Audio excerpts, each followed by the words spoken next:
आज हम पतंजलि योग के साधन पाद के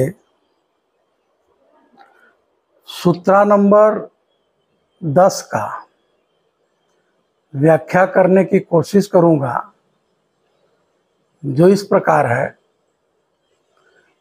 तो सूत्र नंबर 10 है, ते प्रति प्रसव हेया सूक्ष्मा। तो इसका क्या मतलब हुआ? वे सूक्ष्म, ते माने वे सूक्ष्म क्लेश प्रत्यावर्तन द्वारा नष्ट करने योग्य है।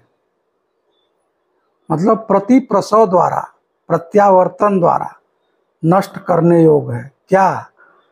ते माने वे माने क्या? वे क्लेश। कौन सा क्लेश? तो पतंजलि साधन पाद के सूत्र नंबर 1 में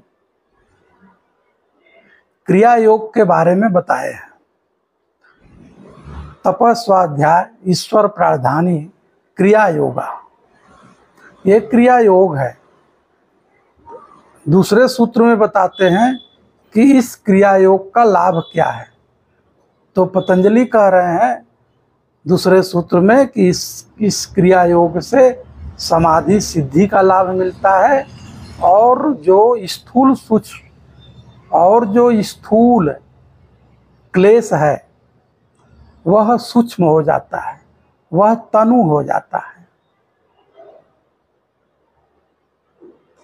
लेकिन जहां तक मेरी समझ है, अगर क्रिया योग भी होश पूर्वक अगर आप करते हैं,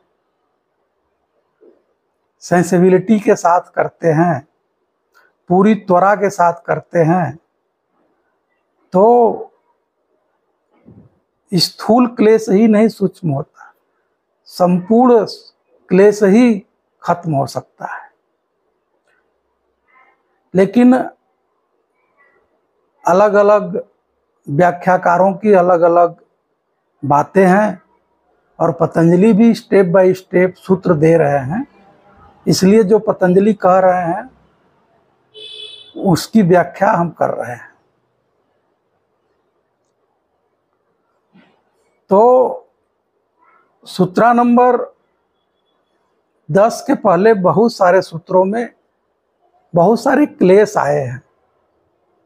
वो अविद्या, अस्मिता, राग, द्वेष और अभिनिवेश, ये 5 क्लेश हैं।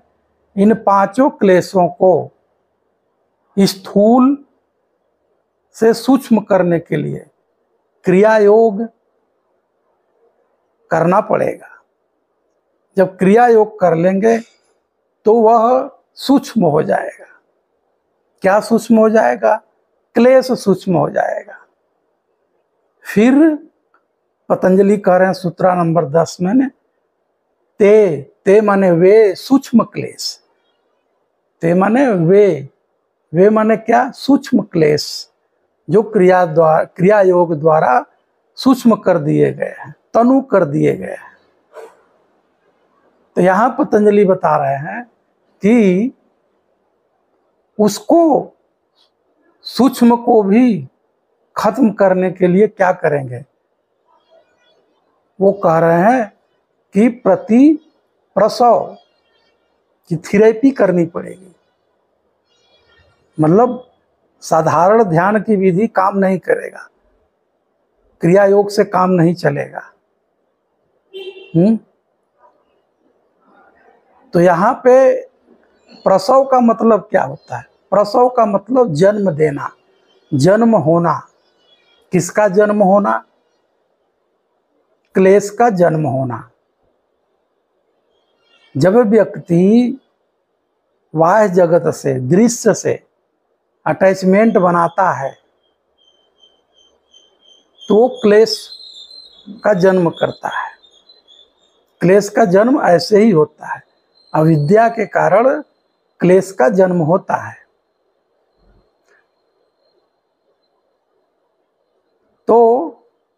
अब इसको उलट दीजिए, ये प्रति प्रसव है, मतलब क्लेश को कैसे खत्म किया जाए, उसके मूल कारण तक कैसे जाया जाए, उसके मूल कारण तक जाने के लिए उसको पता करना होगा कि मूल कारण क्या है। जो पिछले सूत्रों में हमने उसकी चर्चा किया है कि मूल कारण क्या है, लेकिन यहाँ पे और डिटेल थोड़ा सा चर्चा कर रहे हैं। जिस तरह से चने को खेत में डालते हैं तो वो जम जाता है, तो क्लेश का निर्माण ऐसे ही होता है।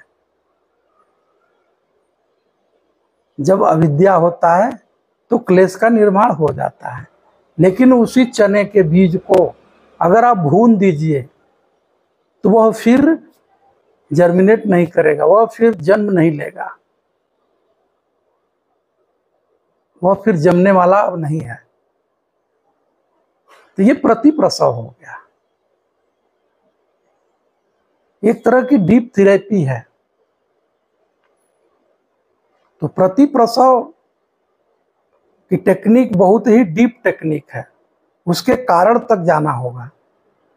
मूल कारण क्या है, जो समस्या है, जो क्लेश है, ये जो पांचों क्लेश है, इनका मूल कारण क्या है।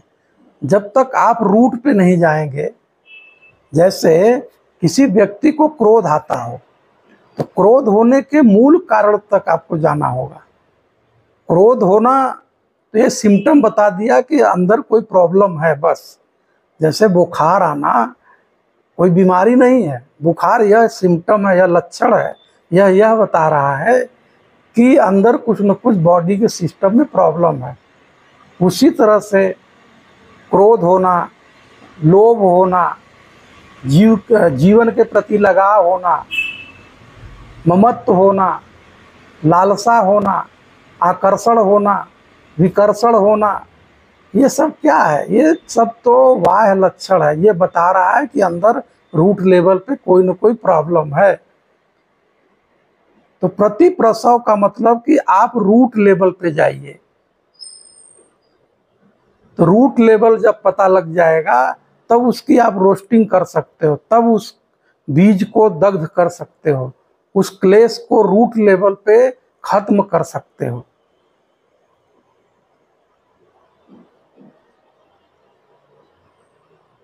तो जैसे किसी व्यक्ति के अंदर जीवन जीने की लालसा है, चिपकाव है, आकर्षण है, ममत्व है, मोह है, तो उसके अंदर कारण तलाशना होगा। तो आप देखेंगे कि वह द्वेष हो सकता है, और अंदर आप जाएंगे तो देखेंगे कि आसक्ति उसका कारण है क्या। तो राग नामक क्लेश है, उसके वजह से आसक्ति है। और अंदर आप जाएंगे, उसका पता करेंगे तो देखेंगे कि अस्मिता नामक क्लेश है, जो अहंकार का जन्म देता है, जो दृष्टा और दृश्य के बीच में संयोग बन गया है। उसके भी नीचे जाएंगे और अंदर झांकेंगे, ऑब्जर्वेशन करेंगे, ऑब्जर्व करेंगे, तो आप पाएंगे कि मूल जो कारण है वो अविद्या है।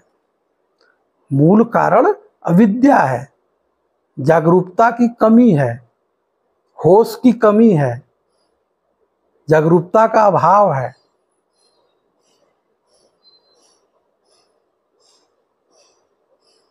तो अभिनिवेश क्लेश के अंदर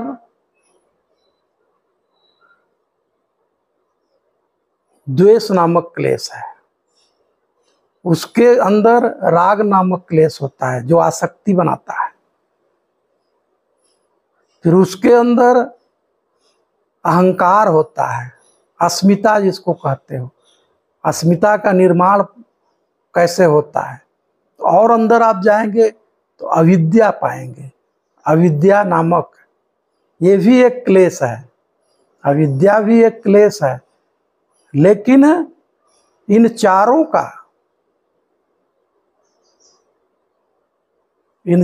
का अस्मिता, राग, द्वेष और अभिनिवेश, इन चारों का मूल कारण अविद्या पतंजलि बताते हैं। तो पतंजलि का कहने का मतलब यही है कि अगर आपको लगता है कि आपको दुख है, कोई प्रॉब्लम है, उसका सलूशन चाहते हो, तो पतंजलि कह रहे हैं कि जो क्रिया योग के द्वारा स्थूल क्लेश सूक्ष्म कर दिए गए हैं, उसको इस प्रतिप्रसव के टेक्निक द्वारा, प्रतिप्रसव के विधि द्वारा उस क्लेश को जड़ से खत्म किया जा सकता है।